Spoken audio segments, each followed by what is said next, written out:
একটা বিষয় কিন্তু বলেছিলাম যে জুলাই গণঅভ্যুত্থানে আমাদের তো সাংবাদিক ভাইয়েরা এবং সংবাদকর্মী যারা আছেন তাদের কিন্তু একটা খুব কি বলবো যে লাইট বেয়ারার টাইপের একটা ভূমিকা ছিল।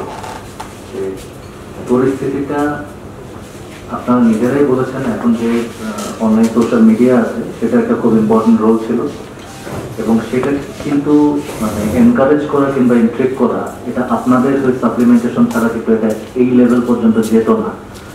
আমি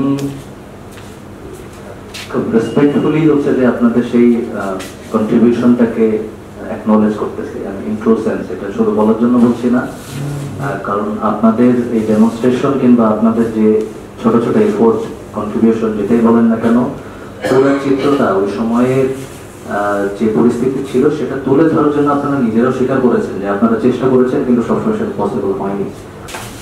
বিসমিল্লাহির রহমানির রহিম। আসসালামু আলাইকুম ওয়া রাহমাতুল্লাহি ওয়া বারাকাতুহু।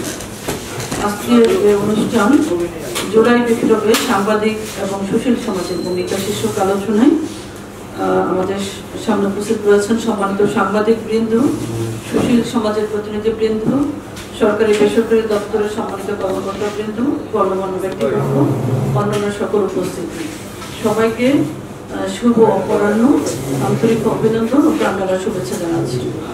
আজ জুলাই গণঅভ্যুত্থান দিবস উপলক্ষে আপনাদের সঙ্গে উপস্থিত থাকতে পেরে নিজেকে অত্যন্ত সৌভাগ্যবান এবং কৃতার্থ মনে করছি।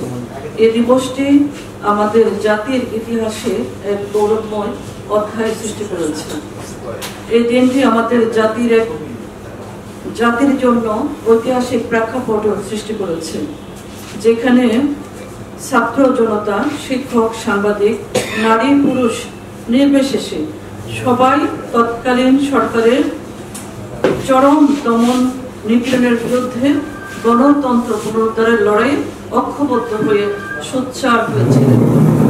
জামালপুর সহ সারা দেশে 2024 সালের জুলাই আগস্ট মাসে যে গণ আন্দোলন সংগঠিত হয়েছিল তা ছিল নিপীড়নের বিরুদ্ধে প্রতিবাদের এক অভূতপূর্ব অভ্যুত্থান। ইতিহাস সাক্ষ্য দেয় এই আন্দোলনে সাংবাদিক বৃন্দ, সুশীল সমাজের যে অত্যন্ত সাহসিক ভূমিকা, পেশাদারিত্ব এবং দেশপ্রেমের অনন্য দৃষ্টান্ত স্থাপিত হয়েছিল। যারা জীবনের ঝুঁকি নিয়ে তথ্য সংগ্রহে নিজেদের জীবনকে তুচ্ছ জ্ঞান করেছিল, যারা অন্যায়ের বিরুদ্ধে তাদের সাহসী লেখনীকে ধরেছিলেন শক্ত হাতে, এবং যারা অনেক ক্ষেত্রে নিজের জীবনকে তুচ্ছ জ্ঞান করে এই আন্দোলনে ঝাঁপিয়ে পড়েছিল, যারা আহত এবং শহীদ হয়েছিল, তাদের প্রতি জানাচ্ছি গভীর কৃতজ্ঞতা, আন্তরিক শ্রদ্ধা এবং অনেক অনেক সম্মান এবং সহানুভূতি। আমি দৃঢ়ভাবে বিশ্বাস করি, একটি গণতান্ত্রিক রাষ্ট্র ব্যবস্থায় সাংবাদিকগণ কেবলমাত্র সংবাদ পরিবেশের ভূমিকাই নয়, বরং সমাজের বিবেক এবং অগ্রদূত হিসেবে কাজ করবে। তারা সত্য প্রকাশের মাধ্যমে জনগণের অধিকার রক্ষায় নিরলসভাবে কাজ করে চলেছেন। বর্তমান এবং ভবিষ্যৎ প্রজন্ম যেন এই ইতিহাসগুলো সঠিকভাবে জানতে পারে, বুঝতে পারে, সেজন্য এই দিবসের তাৎপর্য এবং প্রেক্ষাপট ঘটনাগুলি তুলে ধরতেই আজকের এই আয়োজন।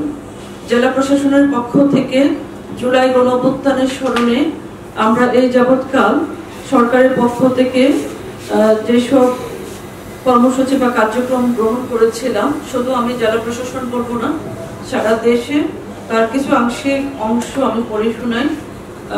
আমরা জুলাই গণঅভ্যুত্থান বর্ষপূর্তি উপলক্ষে সরকারের পক্ষ থেকে জুলাই স্মৃতি উদযাপন উপলক্ষে বিভিন্ন কর্মসূচি গ্রহণ করা হয়েছে, যা 1 জুলাই থেকে 5 আগস্ট পর্যন্ত দেশব্যাপী প্রতিদিন নির্দিষ্ট প্রতিপাদ্যে বিভিন্ন স্মরণ সভা, আলোচনা অনুষ্ঠান, সাংস্কৃতিক অনুষ্ঠান, দোয়া মাহফিল, তথ্যচিত্র প্রদর্শনী বিভিন্ন জায়গায় সারা দেশে অনুষ্ঠিত হচ্ছে। প্রধান কার্যক্রমগুলোর মধ্যে আরো রয়েছে 1 জুলাই দোয়া, মোনাজাত, ক্যালেন্ডার প্রকাশ এবং শিক্ষাবৃত্তি ঘোষণা করা। 5 থেকে 7 জুলাইয়ের মধ্যে রয়েছিল বিভিন্ন পোস্টারিং, ওয়েবসাইট উদ্বোধন করা। 14 জুলাই ছিল উইমেন্স ডে। 15 থেকে 23 জুলাই বিভিন্ন স্মৃতিচারণমূলক অনুষ্ঠান, তথ্যচিত্র প্রদর্শনী, VR প্রদর্শনী এবং বিভিন্ন সমাবেশ। 24 থেকে 27 জুলাই শিশু শহীদদের স্মরণে চিত্রাঙ্কন এবং নাটক অনুষ্ঠান। 28 থেকে 31 জুলাই স্বাস্থ্যসেবা এবং প্যানেল ডিসকাশন ছিল স্বাস্থ্যকর্মীদের উদ্দেশ্যে। 1 থেকে 5 আগস্ট চূড়ান্ত অনুষ্ঠানাবলী, যেটা আমরা আগামী দিন শেষ করবো আশা করছি। এখানে বিজয় মিছিল হবে ঢাকায়, যেটা আমাদের এখানে আমরা কবরে পুষ্পস্তবক অর্পণ করব, এবং এয়ার ড্রোন শো ইত্যাদি অনুষ্ঠিত হয়েছে। তাছাড়াও আজকে আমরা যে সাংবাদিকদের নিয়ে এখানে আলোচনা চলছে, এই হিসেবে জাতীয়ভাবে রয়েছে যে গ্লোবাল সলিডারিটি উদ্যোগের আওতায় বিদেশি সোশ্যাল মিডিয়া ছিল। বিদেশি সোশ্যাল মিডিয়াতে যারা ইনফ্লুয়েন্সিয়াল সাংবাদিক বৃন্দ ছিল, আপনারা অনেকেই বলেছেন যে ডক্টর পিনাকি ভট্টাচার্য ছিল, আর অনেক সাংবাদিক, আমি নিজেও এক সময় ওই মিডিয়াগুলোতে খুব মানে প্রতিদিনই দেখতাম কি নিউজ আসছে, বিদেশে বসে অনেক সাংবাদিকের অনেক ভূমিকা ছিল। তো ইনফ্লুয়েন্সিয়াল মিডিয়া ব্যক্তিত্বগণের সম্বর্ধনা অনলাইনে বা অফলাইনে তাদের সাথে আলোচনা অনুষ্ঠান সরকার আয়োজন করেছে।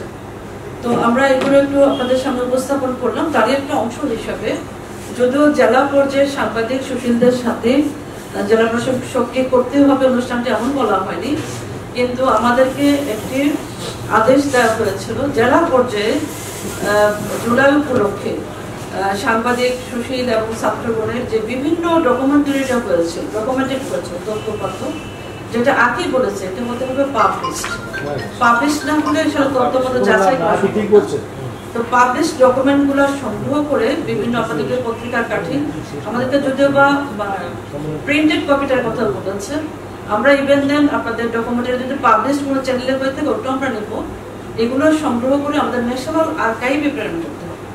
আর আপনারা যে ইস্যুটা নিয়ে এসেছিলেন যে পুরস্কার প্রদান, এটা আমাদের মাধ্যমে যায়নি, এটা আমরা অবগতও ছিলাম না। আপনারা যদি চান, এটা একটা ব্যাপক ডিবেটের মতো হয়ে গেছে যে আসলে নির্বাচন করে অনেক কঠিন হয়ে যাবে। আপনারা যদি সবাই মিলে নির্বাচন করে দিতে পারতেন 1, 2, 3, তাহলে আমরাও পুরস্কার দিতে পারতাম। কিন্তু এই আলোচনা যেটা মনে হচ্ছে যে ভেরিফিকার এবং একটা টিম করতে অনেক সময় লাগবে, তারপরও মতকে পৌঁছানো খুব কঠিন হতে পারে। সেই জন্য আজকে আমরা পুরস্কার আসলে যাচ্ছি না। আজকে আলোচনা সম্বর্ধনা আপনাদের প্রতি আমাদের কৃতজ্ঞতা স্বীকার করা যে এই জুলাই পরিবর্তনে আপনারা অংশীদার ছিলেন, ব্যাপক অংশীদার ছিলেন। বিশেষ করে অনলাইন মিডিয়াগুলো তো অনেক বড় ভূমিকা পালন করেছে, অনেকেই করেছে। এই যে প্রতি আমাদের কৃতজ্ঞতা জানানো আমাদের মূল উদ্দেশ্য। তাছাড়া সাংবাদিক ভাইদের প্রতি আমাদের অনুরোধ থাকবে তারা যেন পেশাগত স্বাধীনতা এবং দায়িত্বশীলতা বজায় রেখে নিরপেক্ষভাবে মানবিক মূল্যবোধকে অগ্রাধিকার দিয়ে তাদের দায়িত্ব সঠিকভাবে পালন করে যান। এখানে অনেকগুলো কথা এসেছিল, এটা শুধু মানে এই কথার দুইটা কথাই থাকে, সব কথাতে আমি দেখেছি যে 2 রকম কথাই বলা যায়। তারপরেও বলবো আপনার পেশাগত দায়িত্ব আপনি সঠিকভাবে পালন করবেন, আইনের ভাষায় পালন করবেন, যেটা হওয়া দরকার সেটাই বলবেন। আপনি সাদাকে সাদা কালোকে কালো এটা বলতে শেখাটাও তো একটা বড় ব্যাপার, কিন্তু আমরা অনেকে এক্ষেত্রে কম্প্রোমাইজ করেছি, উল্লেখযোগ্যভাবে কম্প্রোমাইজ করে গেছে। তো এটা আর চায় না দেশ, এটাও চায় না। সংস্কার সব জায়গায় হবে, হোয়াই নট? আমার সংস্কার দরকার, আপনার সংস্কার দরকার, রাজনৈতিক দলগুলোর আচরণবিধি থাকা দরকার, সংস্কার দরকার। আপনারা যারা সাংবাদিক বৃন্দ তাদেরও কিন্তু একটা আচরণবিধি হতে যাচ্ছে, সংস্কারের কথা অনেক জায়গায় এসেছে, এখানেও হতে হবে। আপনাকে যদি এখন আমাকে কেউ ভয় দেখা যায় কি আমার ডিসি হিসেবে আমি কারো ভয়ে আমার কলমকে ভিন্নভাবে লিখতে পারবো, করা উচিত না। যাই হোক, এটা একটা বিষয়। সাংবাদিকদের প্রতি আরো অনুরোধ থাকবে যে আপনারা কতগুলো বিষয় এখানে নিয়ে এসেছিলেন। বিষয়গুলো ছিল শহীদদের আত্মার মাগফিরাত কামনা, আহতদের জন্য আমরা রূপ মুক্তি কামনা করছি, তাদের জন্য আমরা জান্নাতুল ফেরদৌস দান করে এটাও আশা করছি, দোয়া করছি। আর বিশেষ করে আপনারা কয়েকটা বিষয় নিয়ে এসেছেন যে যারা আহত শহীদ অথবা শহীদ পরিবারের সদস্যগণের জন্য সরকারের পক্ষ থেকে কি করা হচ্ছে। আপনারা অনেকেই তথ্যগুলো সঠিকভাবে জানেন না বিধায় অনেক সময় একটা ভিন্ন মিসলিডিং ব্যাখ্যা হয়ে যাচ্ছে। তো আমি এই ব্যাখ্যাটা অনেকবারই দিয়েছি, তারপরে আবারও আপনাদের সামনে দিতে যাচ্ছি। আমরা এখানে জেলা প্রশাসন জামালপুর বরাবরই শহীদদের পাশে, শহীদ পরিবারের পাশে ছিলাম, আরো থাকবো, আমরা আজীবনই থাকবো। এই জেলা প্রশাসনের পক্ষ থেকে আমরা সর্বমোট প্রায় 3 লক্ষ টাকা মূল্য 3 কোটি টাকা মূল্যের বিভিন্ন দান অনুদান, বিভিন্ন চিকিৎসা সহায়তা, বিভিন্ন রাস্তাঘাট, তাদেরকে আরো যত প্রকারের প্রায়োরিটাইজ প্রোগ্রাম আছে সবকিছু আমরা তাদের জন্য করে যাচ্ছি। আপনারা এটা মানে আমার একটা পুরো একটা ডকুমেন্টেশনে করা আছে আমরা কি কি করেছিলাম। তার মধ্যে উল্লেখযোগ্য যেটা ছিল, আপনারা জানেন যে ওনাদের জন্য শহীদ পরিবারদের জন্য সঞ্চয়পত্র বিতরণ করেছি। তারপর আহত শহীদদের জন্য কিছু অনুদান এসেছে। তাদের চিকিৎসার ব্যাপারে আমি শুধু সিভিল সার্জন মহোদয় না, আমরা প্রাইভেট হসপিটাল গুলোকে বলে দিয়েছি তাদের চিকিৎসা যেন ফ্রি হয়। কিন্তু কিছু চিকিৎসা আছে বিদেশে করতে হবে, অন্য জুরিডিকশনে করতে হবে, ওখানে আসলে আমরা রেকমেন্ডেশন দিতে পারি, তো ওখানে তো আমি সরাসরি ইন্টারফেয়ার করতে পারি না। যারা বিদেশে যাবে যদি এরকম চিকিৎসা দরকার আমরা কিন্তু রেকমেন্ড করে দিচ্ছি। তালিকাগুলো কিন্তু আমরা হাল করেছি। আমি এসে তখনও তালিকা গেজেট হয়নি, সিভিল সার্জন মহোদয় তখন আসেনি। আমরা প্রথম রাউন্ডে পাঠিয়েছিলাম 67 জন আহত তালিকা, এখন আজকে কিন্তু 107 জন আহত প্লাস 17 জন নিহত, টোটাল 124 জনের মতো না, 124 জনের মতো আমরা তালিকা পেয়ে গেছি।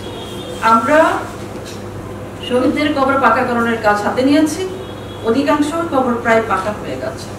আগামী দিন আমাদের সবচেয়ে বড় অনুষ্ঠান, যেটা প্রাথমিক সিদ্ধান্ত ছিল জাতীয় পর্যায়ে হবে অনুষ্ঠান, সারা জেলা থেকে সবাইকে নিয়ে।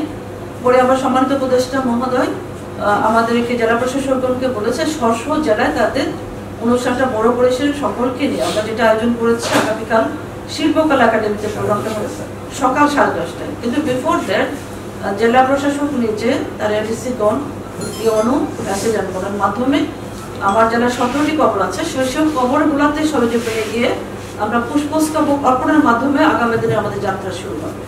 তো আমি সিদ্ধান্ত নিয়েছি যে জেলা প্রশাসক আরো কয়েকজন মিলে আমরা সদ্য সাফওয়ানের কবরটি ওখানে আমি যে উদ্বোধন করে দিয়ে আসবো পুষ্পস্তবক অর্পণের মাধ্যমে মনে মনে দূরে, এটা হচ্ছে শ্রীপুর ইউনিয়নে যেতে আসতে একটু সময় লেগে যাবে, ওখান থেকে এসে আমরা শিল্পকলা অনুষ্ঠানটাতে অংশগ্রহণ করবো। আমরা দিয়ে রেখেছি সকাল 10:30টা, একটু কম বেশি হতে পারে সময়, 10:30 আশা করছি শুরু করতে পারবো। তো ওখানে আলোচনা এবং সাংস্কৃতিক অনুষ্ঠানও থাকবে।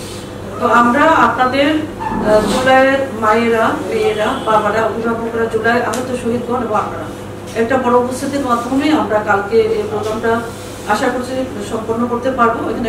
তো ওগুলো আমরা করে যাচ্ছি। আর আমাদের একটা গুরুত্বপূর্ণ ইস্যু আছে যা আপনাদের জেনে রাখা ভালো, আরকি এবং এই ক্লাস করে কি পাচ্ছে খলিল সাহেবকে চলে যাচ্ছে। আমরা কথা বলেছিলাম, হ্যাঁ উপরে কথা বলেছি, জুলাই যে স্মৃতি শহীদ মিনারের স্তম্ভটা এইটা একটু জটিলতা হয়েছে। এই বিষয়ে আমরা সর্বশেষ নির্দেশনা পেয়েছি সকল জেলায় কালকের মধ্যে স্তম্ভ পৌঁছাতে পারবে না, বিভাগীয় শহরগুলোতে হয়তো পৌঁছে যাবে। তো আমরা যেখানে আমরা কালকে এই জন্য বলেছি যে কবরে গিয়ে ফুল দিয়ে অনুমোদন করে ফেলার জন্য, তো এটা আমরা করবো।